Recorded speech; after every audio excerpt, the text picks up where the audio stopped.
¿Cómo contar la historia de Europa? Un continente de numerosas fronteras redibujadas en múltiples ocasiones y asombrosas civilizaciones que dieron forma a la historia del mundo. Una amalgama de diversidad de ideas, tradiciones y culturas ancestrales y unos cementerios con innumerables historias que contar. Echemos un vistazo atrás en el tiempo y examinemos más de 2500 años de historia. ¿Qué fue? ¿Qué sigue siendo? ¿Y qué le depara el futuro? Europa nunca ha estado unida. Es un continente de conflictos y cooperación. Su diversidad la ha hecho fuerte.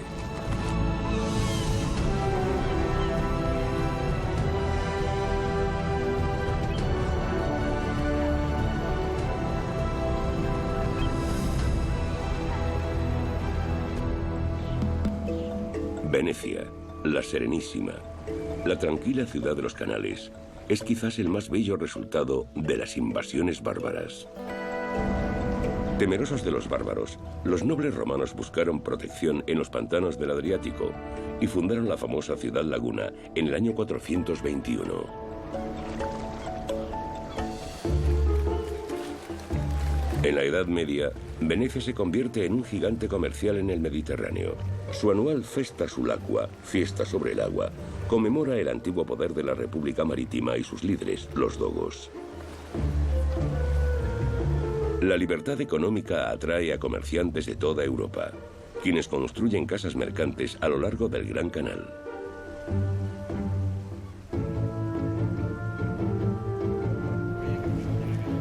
Venecia se convierte en un núcleo de comercio entre Oriente y Occidente. Atesoradas mercancías de Oriente, como las sedas, los paños y la plata, se comercializan con Francia, Alemania, Inglaterra e incluso Rusia.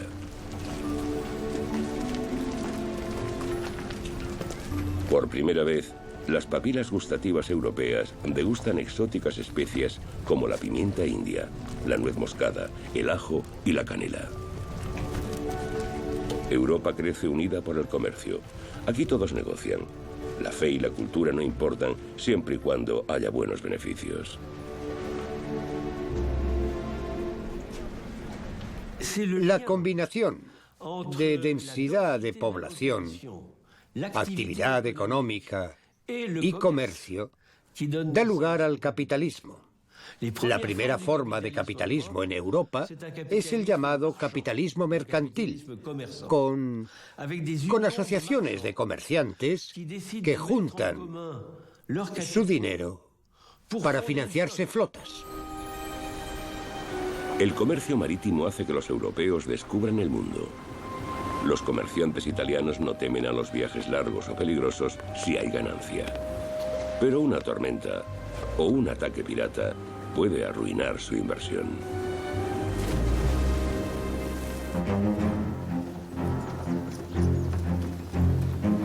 Los comerciantes transportan también sus mercancías a cientos de kilómetros por tierra, una amenaza constante para sus vidas y bienes.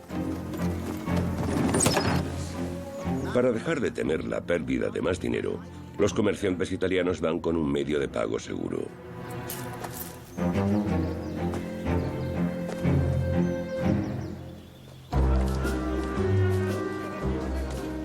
Su idea es tan simple como genial. En lugar de usar monedas, introducen las llamadas letras de cambio en el mercado europeo.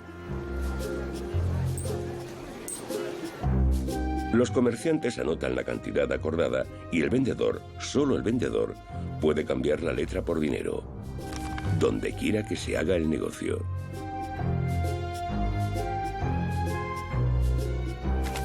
La invención de las transacciones en efectivo impulsa una revolución comercial en Europa.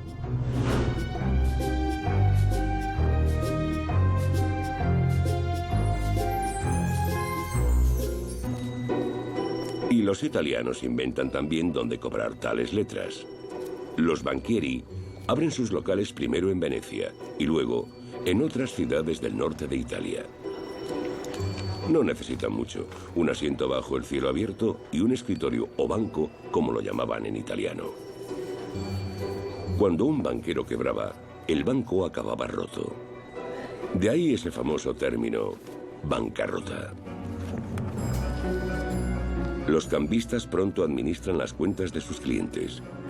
Con las arcas llenas, comienzan a conceder préstamos, con intereses, claro. De repente, el dinero en sí se convertía en mercancía para hacer negocios. Se convertía en capital. Los banqueros del norte de Italia son los precursores de una nueva era, los primeros capitalistas. Pero hoy en día, los bancos parecen menos modestos. En el siglo XIII, los banqueros italianos establecen las primeras entidades de crédito en Europa, desatando una dinámica imparable.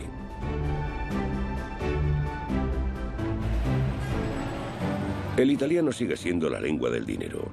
Muchas palabras del mundo financiero provienen de Italia, como crédito, cash o giro. En los centros financieros, las cifras definen la vida cotidiana. Algo que ahora no parece común, pero que no llegó a Europa hasta el siglo XII. El hijo de un notario de Pisa, Fibonacci, pasa su infancia en el norte de África, donde conoce los números indoarábigos. A su vuelta, no solo presenta a Europa a este sistema numérico, sino también su número cero. Hasta entonces, los europeos calculaban con números romanos, lo cual era muy complicado. Ahora, los números son mucho más cortos y es más fácil hacer los cálculos.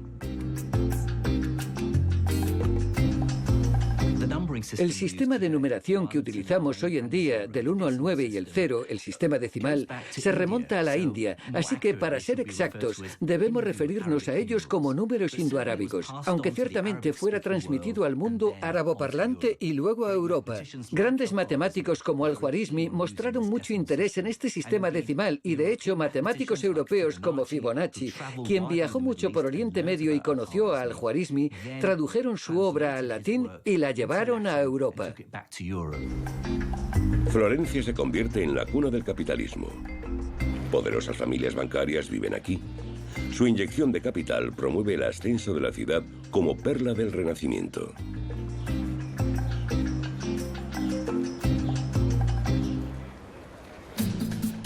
En el siglo XIV, los Bardi y los Perucci son los inversores más ricos de todos. Tanto es así que hasta los reyes les piden dinero para financiar sus cortes o guerras. Y los astutos banqueros aprovechan su poder para influir en la política. En lugar de intereses, exigen ciertos privilegios, como monopolios comerciales o poder recaudar impuestos y aranceles. Y al hacerlo, eluden la prohibición de la Iglesia que establece que cobrar intereses es pecado. Los métodos poco éticos de los florentinos elevan las ganancias a niveles récord, hasta que un día llegan demasiado lejos.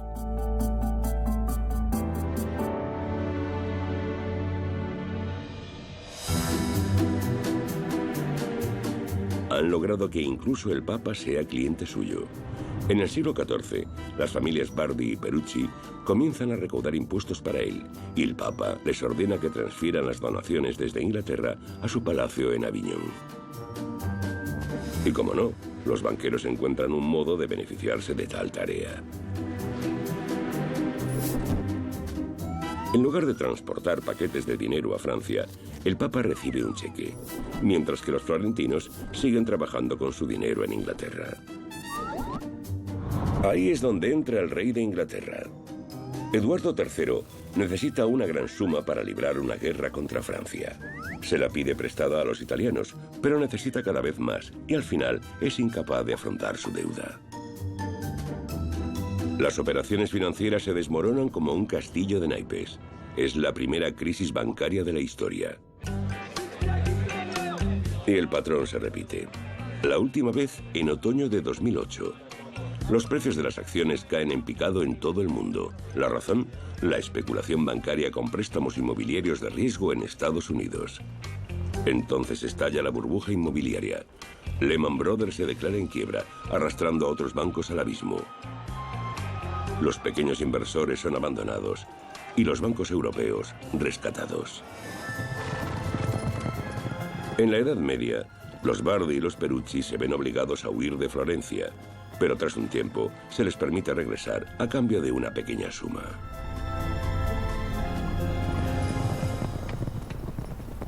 ¿Y cómo es el resto de Europa más allá de Italia?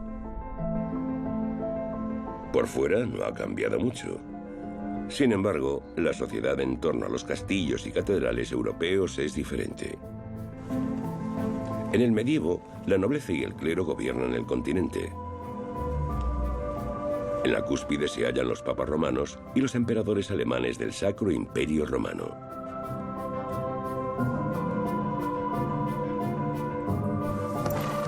El 80% de los europeos vive en zonas rurales.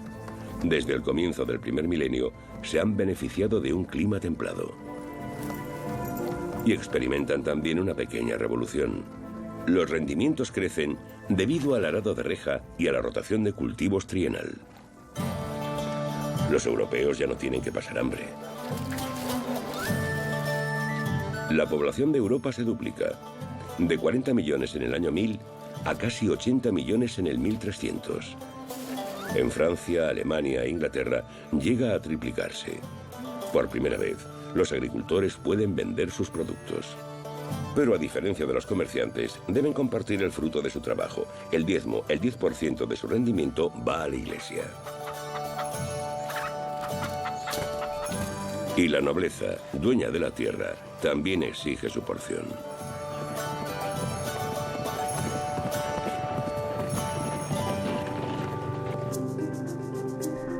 Cada vez más europeos se mudan a la ciudad para huir de la opresión y la condescendencia y buscar nuevas oportunidades.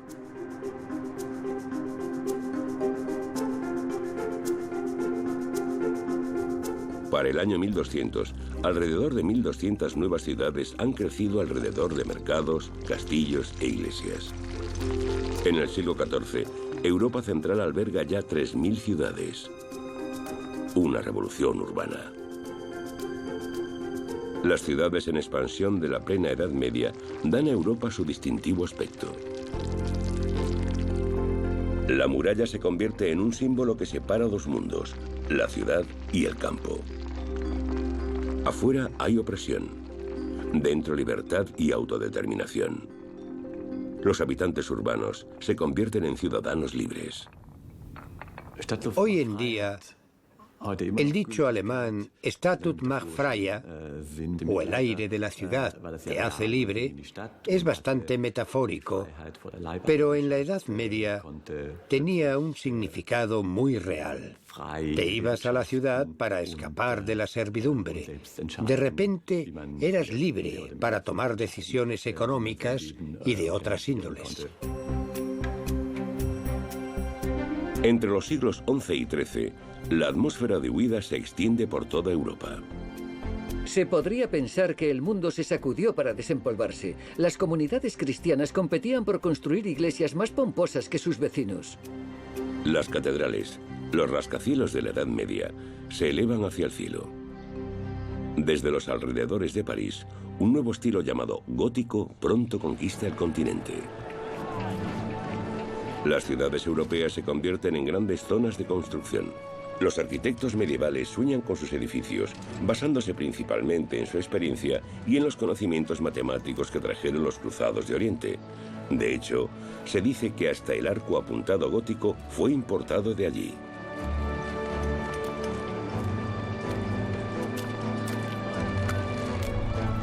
Los gremios de la construcción son un proyecto europeo.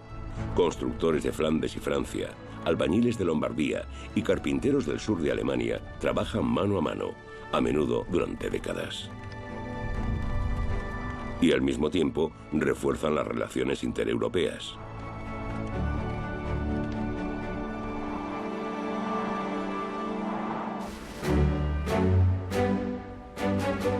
Hasta ahora han trabajado para obispos, reyes y emperadores. Pero en Lübeck, unos ricos ciudadanos encargan la construcción de la iglesia de Santa María. El techo abovedado de ladrillo más alto del mundo simboliza el poder de una nueva clase que comienza a desempeñar un papel destacado en Europa: los comerciantes.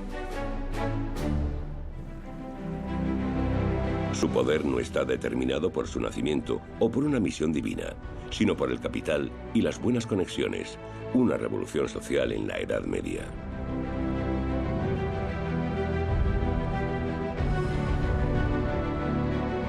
En el siglo XIII, una unión de comerciantes y ciudades se ha convertido en una verdadera superpotencia en el norte de Alemania, la Liga Hanseática o Hansa. Lübeck gobierna durante siglos esta unión, un mercado común que forma una especie de Unión Europea medieval.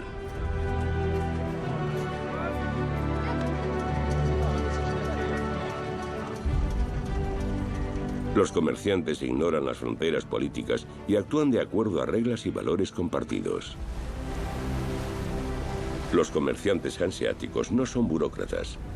Los llaman homines duri, hombres duros. Desde los puertos bálticos conquistan el noreste de Europa con el arenque, la cerveza y las telas finas. Estos mercaderes de largas distancias abren centros comerciales en importantes ciudades medievales de comercio como Brujas. Las transacciones financieras se realizan en el hogar de la familia Van der Burse, la primera bolsa de valores del mundo. Los hanseáticos cuentan también con un puesto de avanzada en el norte, en Bergen, Noruega. Aquí es donde el pescado seco, muy popular en el sur de Europa, se intercambia por sal y cereales. Los comerciantes se mantienen al tanto de todo con una meticulosa contabilidad adaptada de Italia. Desde la rusa Novgorod, desarrollan económicamente el extremo noreste de Europa. Las pieles contribuyen a mantener las relaciones europeas aquí. En el siglo XIV, más de 200 ciudades de 20 de los estados actuales conforman la red comercial europea de los hanseáticos. Desde Brujas, Burdeos y Londres en el oeste, hasta Colonia, Nuremberg y Venecia en el sur. El noreste incluye Novgorod, Riga y Tallinn. Juntos forman una especie de mercado común mucho antes de la creación de la Unión Europea. Hoy, las antiguas ciudades hanseáticas bálticas, como Tallinn en Estonia, referencian con orgullo a las tradiciones hanseáticas y a sus centenarias relaciones con Occidente. Tras independizarse de la Unión Soviética, se unieron a la Unión Europea y el legado hanseático perdura.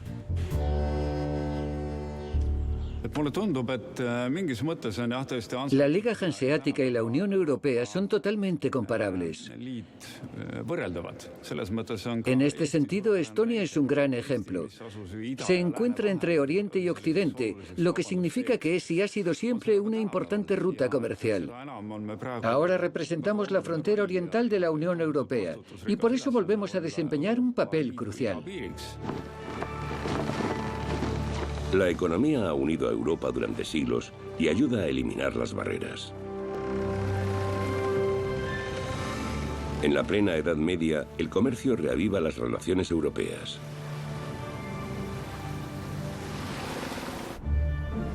Florencia debe también su auge al comercio. Sin embargo, a mediados del siglo XIV, una plaga llega a la ciudad. La peste negra pondrá en entredicho el orden político y social de la Europa medieval. La epidemia llega a Europa dando un rodeo. Guerreros esteparios la llevan desde Asia hasta el Mar Negro. Y con los barcos mercantes italianos llega a Europa en 1347.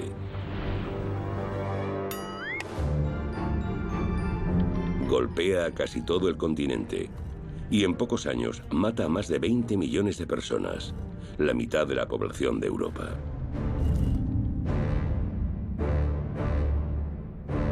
En ningún otro lugar afecta más la peste negra a la vida y la cultura.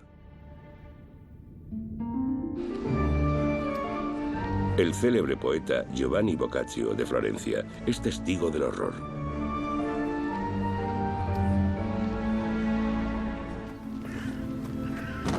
Todo estaba lleno de muerte. 2 o 3 eran llevados en una parihuela, a la vez incluso. Maridos y mujeres, 2 o 3 hermanos, padres e hijos.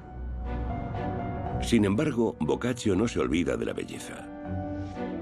Mientras la mortaja cubre Europa, el poeta escribe su obra maestra, el Decamerón. Al menos en la ficción hay escapatoria a la plaga.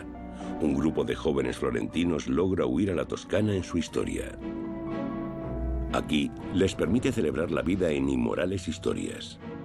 Una fuga de la realidad que inspira a poetas de toda Europa. Al francés Rabelais, al español Cervantes, al inglés Shakespeare y más tarde a Goethe en su visita a la Toscana. Pero la plaga no puede detenerse con bellas palabras. Llega hasta los últimos rincones de Europa. Los cementerios se llenan y se construyen osarios, como el Étretat-Saint-Maclou en Rouen, capital de Normandía. La muerte es omnipresente. En todo el continente se convierte en el tema principal del arte.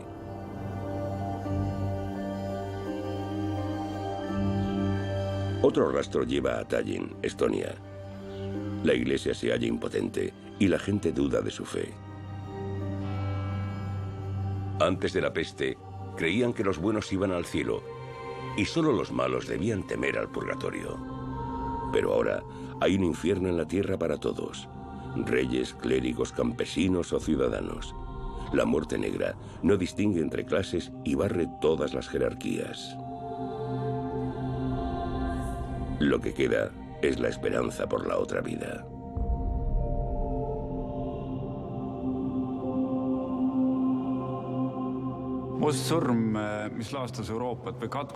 La peste negra que asoló Europa en el siglo XIV fue muy significativa.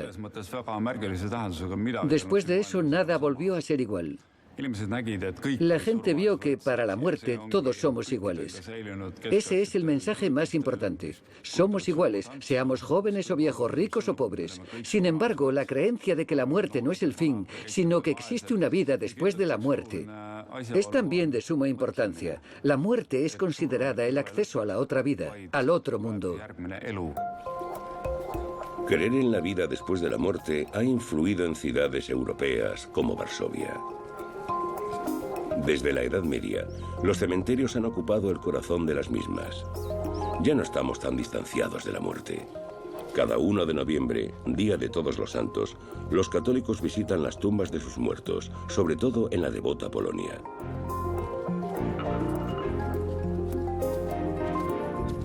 Con velas, alumbran un rayo de esperanza para la vida eterna. Quizás su arraigada fe responda a que Polonia se salvó en gran medida de la peste negra.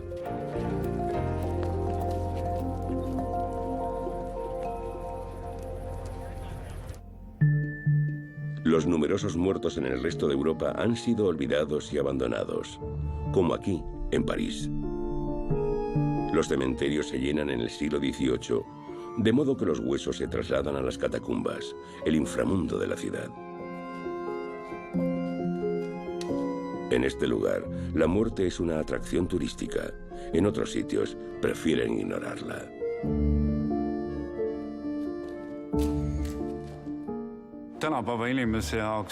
Hoy el tema de la muerte es casi tabú. Lo evitamos. Vivimos en este mundo como si no existiera la muerte. Vivimos y consumimos sin pensar en ella, hasta que llega la muerte y nos lleva.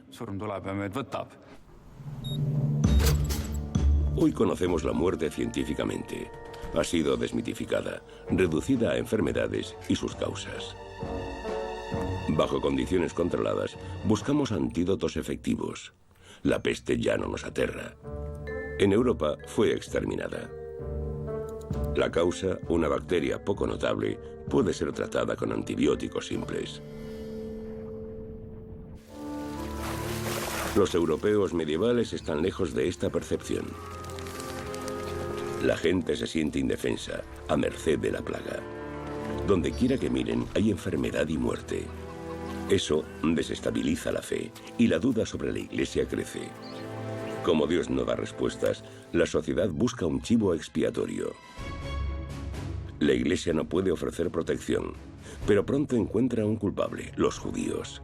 Los sermones del sacerdote se llenan de odio. ¿No habían sido ellos quienes clavaron a Jesús en la cruz? Pues ahora los acusan de haber envenenado los pozos, una absurda afirmación. Los ciudadanos se convierten en asesinos en toda Europa Central, y los judíos son cazados, desterrados y eliminados por la superstición. Y por dinero.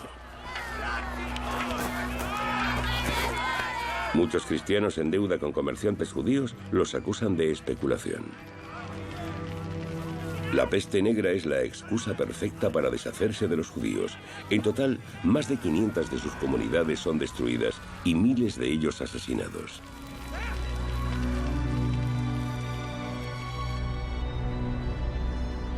En el año 1349, los judíos son también expulsados de Nuremberg.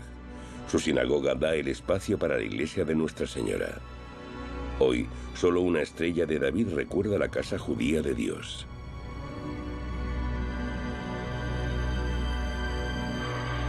El antisemitismo es más persistente que la peste. En el siglo XX, Nuremberg se convierte en sinónimo del odio de los nazis hacia los judíos.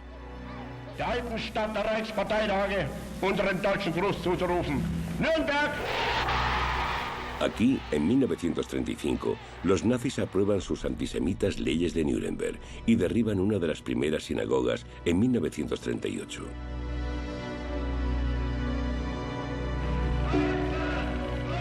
Los pogromos en el Tercer Reich comienzan con embustes y estigmas en la vida cotidiana.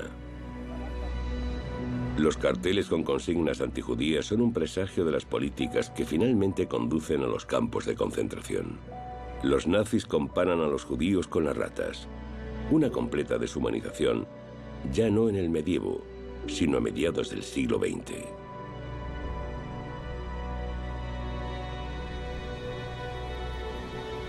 Unos 100 años después de la peste, una nueva catástrofe golpea a Europa. Hace frío, mucho frío. Debido a una pequeña edad de hielo, las cosechas no llegan a nada y Europa pasa hambre. Algo inimaginable hoy, pero cotidiano entonces. Dios no ofrece respuestas y los judíos habían sido desterrados o aniquilados. Así que los hombres de la Iglesia señalan al sexo débil. ¿No fue por culpa de Eva que la humanidad quedó desterrada del paraíso? Ahora, la sospecha se cierne sobre las mujeres, por hombres como Heinrich Kramer, un monje de Alsacia. A mediados del siglo XV, Alsacia se convierte en el centro de esta caza de brujas. No hace falta mucha imaginación para ver en este un lugar donde magos y demonios campen a sus anchas. Hasta el día de hoy, hallamos las casas de las brujas en estos idílicos pueblos.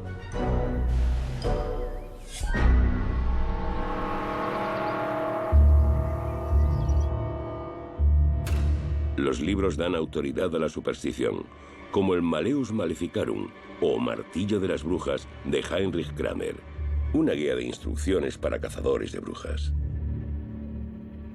La caza de brujas se produce en la época de la pequeña edad de hielo.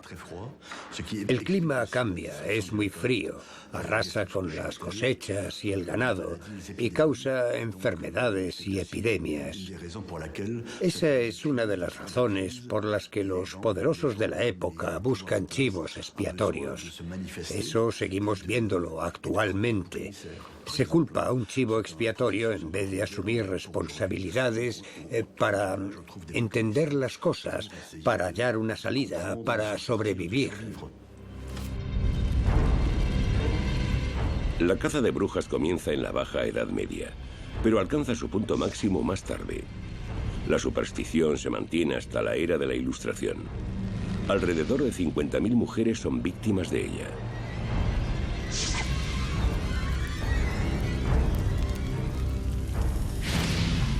Una de las últimas, la escocesa Helen Duncan, es sentenciada bajo la ley de brujería de 1944.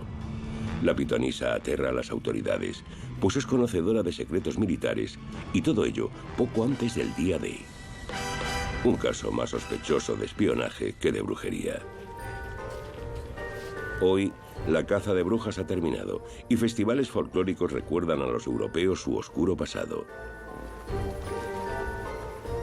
Como la noche de Walpurgis en Alemania, la madrugada del 1 de mayo.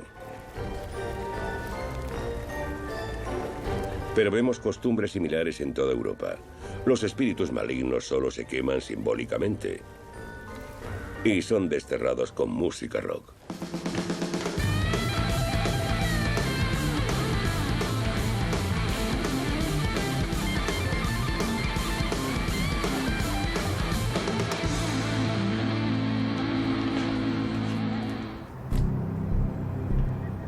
La pequeña edad de hielo tiene graves consecuencias, y no solo para las mujeres. Los europeos de la Edad Media sufren especialmente las consecuencias del cambio climático. Lluvias torrenciales devastan cosechas enteras. Una catástrofe para los campesinos de la Europa medieval, ya que el sistema feudal les obliga a compartir sus bajos rendimientos con la nobleza y el clero. Mientras la iglesia y los nobles se llenan los bolsillos, la gente se muere de hambre, pero los campesinos llegan a su límite. A partir del siglo XIV van a las barricadas, desde las Jacqueries en Francia y la revuelta campesina en Inglaterra hasta la guerra de los campesinos alemanes en el siglo XVI. Por primera vez en Europa, la gente común se echa a la calle exigiendo libertad e igualdad. Also, meine Brüder, sind wir frei und wollen frei sein für immer. En 1525, un parlamento de campesinos alemanes resume sus demandas en sus 12 artículos, una de las primeras declaraciones de derechos humanos basada en la Biblia. Durante mucho tiempo los campesinos ni siquiera podían votar. Apenas existía.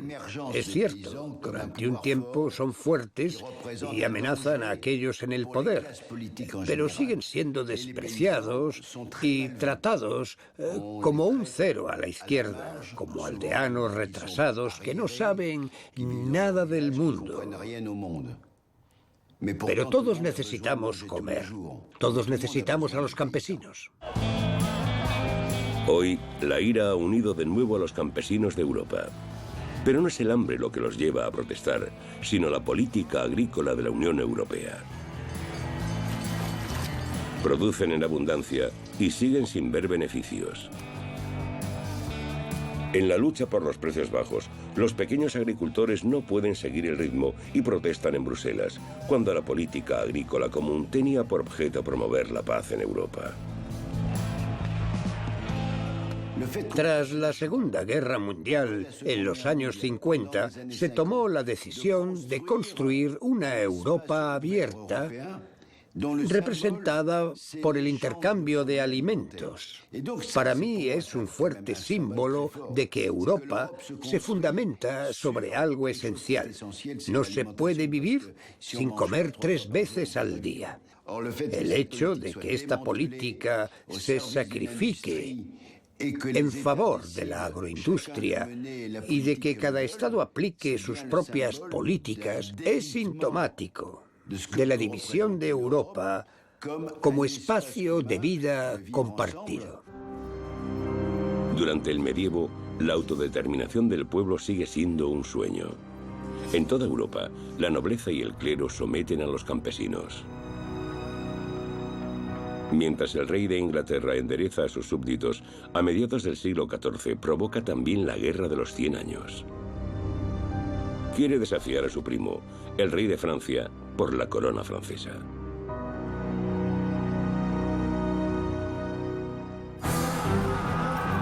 La guerra permite a la gente olvidar sus conflictos internos.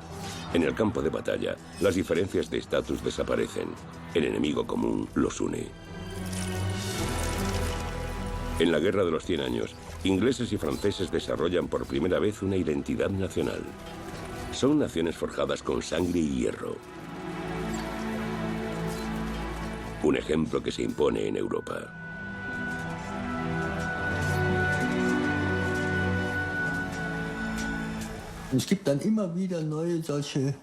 Se producen varios acontecimientos que insinúan el desarrollo de algo parecido a un sentimiento nacional, a una identidad no definida por sí misma, sino por el enemigo.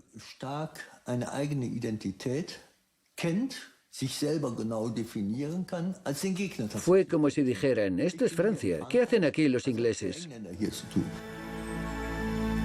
Cada nación tiene sus héroes, y eso ya se veía en la Francia medieval.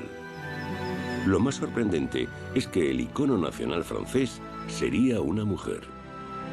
Nació en 1412, en esta granja de Lorena. Su nombre, Jeanne d'Arc, o Juana de Arco. Juana está convencida de que su destino es expulsar a los ingleses de Francia de una vez por todas. Tiene visiones, piensa que actúa en nombre de Dios. Pero debe llevar cuidado. Una mujer que oye voces puede ser tratada como una bruja.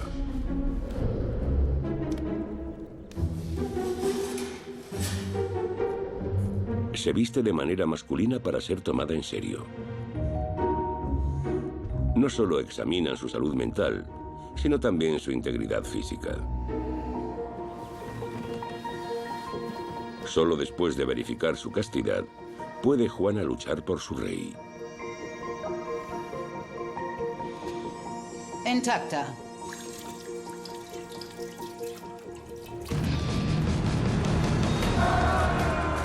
El 8 de mayo de 1429, Juana combate en Orleans, el bastión más importante contra los británicos. Bajo su liderazgo, los franceses liberan la ciudad de los ingleses. Nace entonces una heroína francesa, la doncella de Orleans.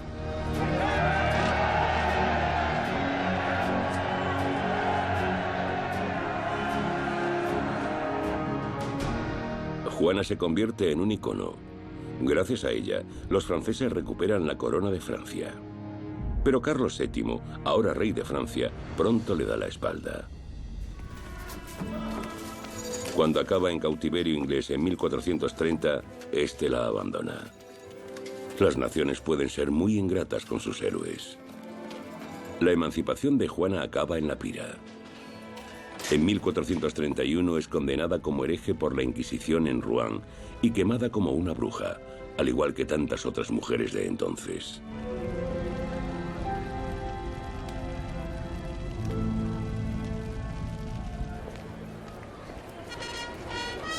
En la era moderna, los franceses redescubren a Juana como santa nacional.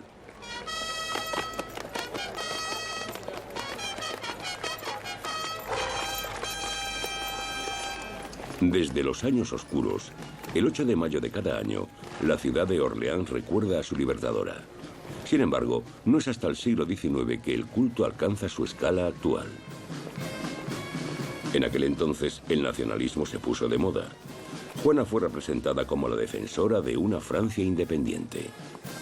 Hoy, la mayoría de franceses están por encima de todo eso. Sin embargo, algunos siguen tomándoselo muy en serio. Sobre todo los representantes del Frente Nacional. Cada año, el partido demuestra unidad nacional, al margen de lo distanciados que estén sus líderes. Independientemente de lo que los políticos hagan de ella, hoy, Juana de Arco representa una nueva conciencia nacional, desarrollada por primera vez en Europa durante la Guerra de los 100 años. Ahora, al corazón de una nación se accede a través del estómago. La lucha de franceses e ingleses ya no está en los campos de batalla, sino en las estanterías de los supermercados. Con productos patrióticos buscan ganar clientes. Es la forma más sana de nacionalismo.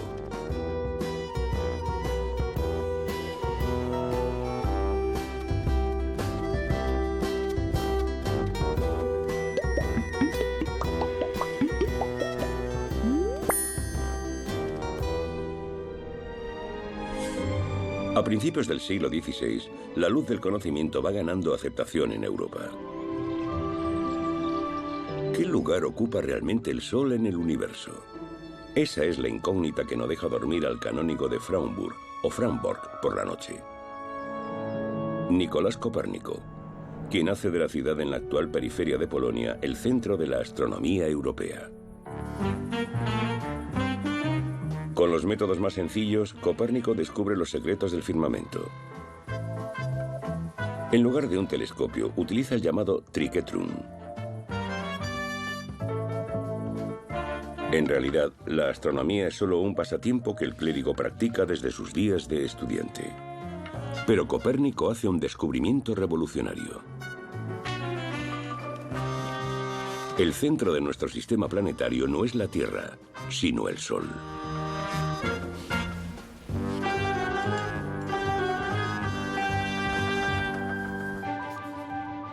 Primero, la revolución copernicana se produce en privado. No es hasta 1543, poco antes de su muerte, cuando publica su modelo heliocéntrico.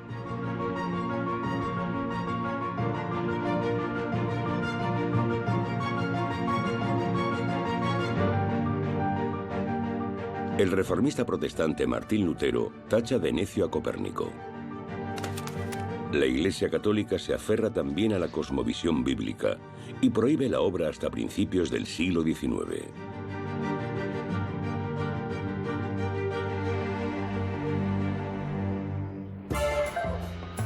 Ahora, hasta representantes del Vaticano osan mirar a las estrellas. De hecho, existen astrónomos papales, como el padre Juan Casanovas, un religioso amante de las estrellas, quien explica la aceptación tardía de la Iglesia como una falta de interés. Esa es mi opinión.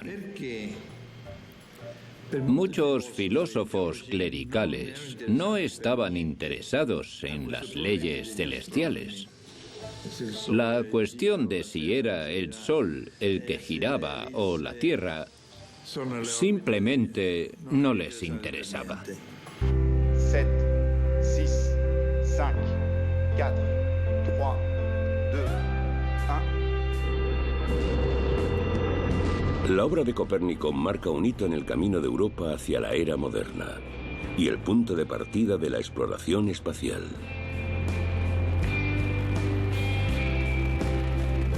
La Agencia Espacial Europea nombró un satélite en su honor. Copérnico no mira al cielo, sino al planeta azul, como los astronautas. Una nueva perspectiva.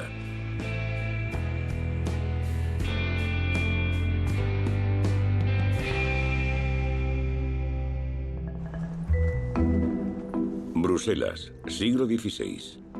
Aquí, algunos europeos no solo miran a Dios o al cielo, sino también a sí mismos.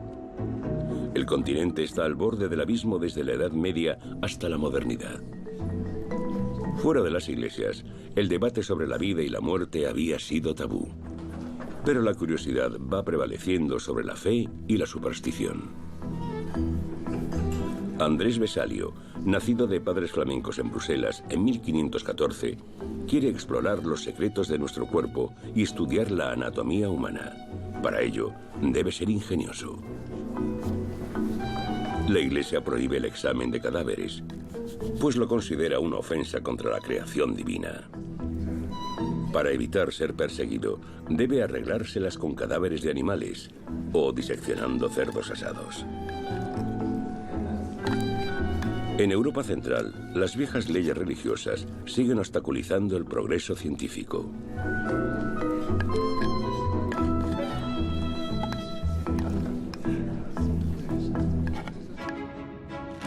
Por el contrario, el sur se convierte en un brillante ejemplo. El Renacimiento, la renovación de Europa, comienza en Italia, donde primero se extendió la peste. En una pequeña área, reinos, ducados y repúblicas compiten por el poder y el prestigio. Su competencia estimula los negocios, pero también el arte y la ciencia en el norte de Italia. La competencia entre ciudades siempre ha sido uno de los principales motores de su desarrollo, ya que cada ciudad mira a sus vecinas y trata de superarlas. Fue así en la antigüedad, en la Edad Media, y sigue siendo así ahora.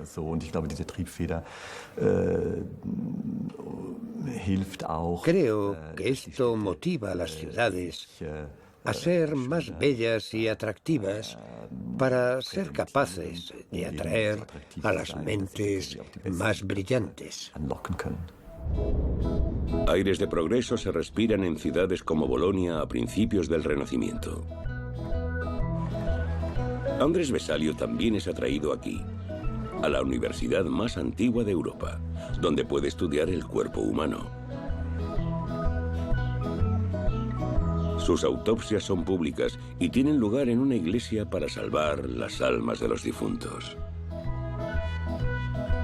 De esta manera, obtiene la bendición del clero. En su teatro anatómico, Vesalio muestra al público sus primeros conocimientos sobre el cuerpo humano. Su estudio de la muerte marca el renacimiento de la ciencia.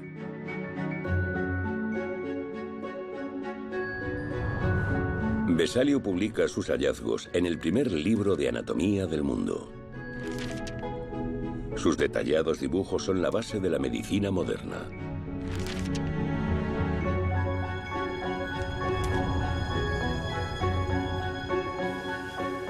Hoy en día no se necesita un bisturí para mirar dentro del cuerpo humano, pero el cerebro, sede de la mente, sigue ocultando misterios.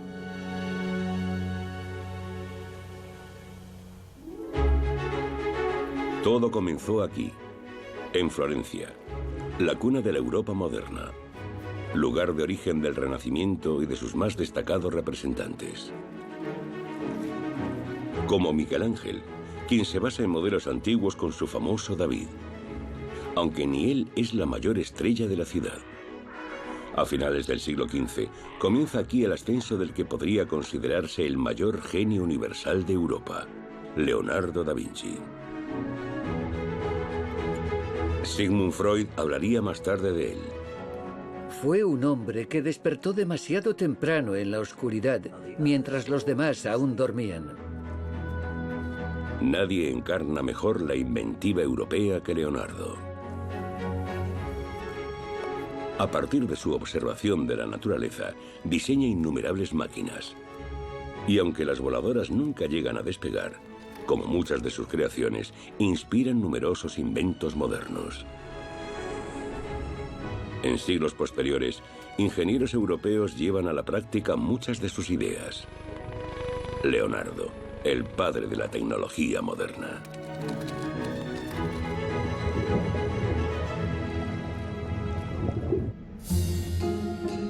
Pero a Leonardo le interesa también la anatomía humana. Su estudio de la muerte no solo sirve a la ciencia, sino también al arte. Como muchos maestros de su tiempo, ve el conocimiento del cuerpo como un importante requisito para capturar la esencia humana en el lienzo. Una de sus pinturas de mayor éxito fue la Mona Lisa, el retrato de la esposa de un comerciante florentino. No de un santo, como en el medievo, sino de un sujeto mundano. El individuo regresa al arte europeo. Con Leonardo, el Renacimiento llega por fin a Francia. Por invitación del rey francés Francisco I, pasa los últimos años de su vida en el Valle del Loira. En Chambord, deja su huella con el diseño de una escalera de caracol en el centro del castillo. Sin embargo, Francia debe su ascenso al centro del arte europeo a otra obra maestra, la Mona Lisa. Leonardo se había llevado su obra favorita a Loira, donde la guarda en secreto hasta su muerte. A finales del siglo XVIII, la Gioconda encuentra un nuevo hogar en el Louvre, hasta que es robada en 1911 por un pintor de casas italiano. Vincenzo Perugia quiere llevarse la Gioconda a casa. Para los italianos es un símbolo nacional. Su desaparición se prolonga más de 2 años. Antes de regresar a París, recorre Italia en tren. Desde entonces ha sido la pieza central del Louvre y atrae a millones de visitantes cada año. Europa ha dejado atrás sus años oscuros, pero las crisis y catástrofes del pasado han marcado la fe, la ciencia y el arte. Sin muerte no habría habido renacimiento, y sin el renacimiento de Europa quizás no habría habido una Mona Lisa de misteriosa sonrisa.